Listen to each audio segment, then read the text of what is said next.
This image is a favourite of mine, and I'm often asked how I did it, so let's have a quick look back and I'll explain it as simply as I can.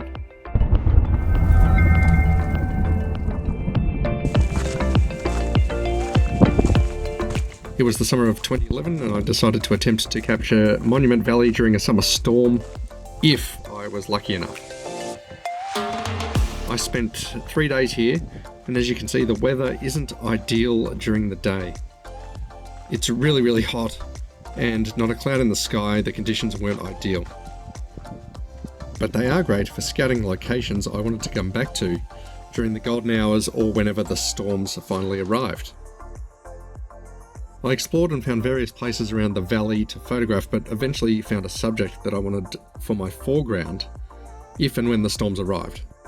Not ideal conditions, as you can see on day one. Oh, and really be careful not to stand on these things when hiking the desert alone. They're all over the place, as you can see in this image of one I nearly stood on a couple of days later. Dawn on day 2 looked much the same, not a cloud in the sky. However, by later afternoon, the signs of a storm were starting to appear. I set up my second camera for a time lapse not far from my main point of interest, being the dead tree. I sat in the sand and waited.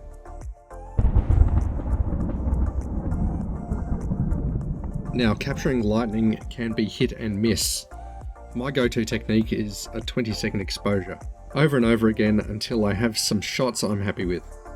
You just need to be patient and also be careful when you're out in these storms.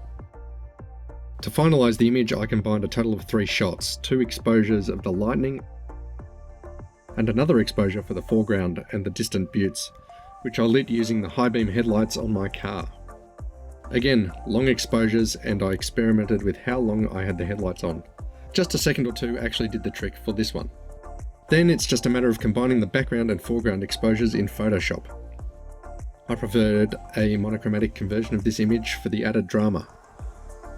I'm assuming if you're watching this you have a basic understanding of camera functions and Photoshop. If you need some more basic introductory lessons for using layers in Photoshop, drop me a line or check out these other videos. Thanks, it's good to share these stories, and if you want more, let me know and like, subscribe, etc.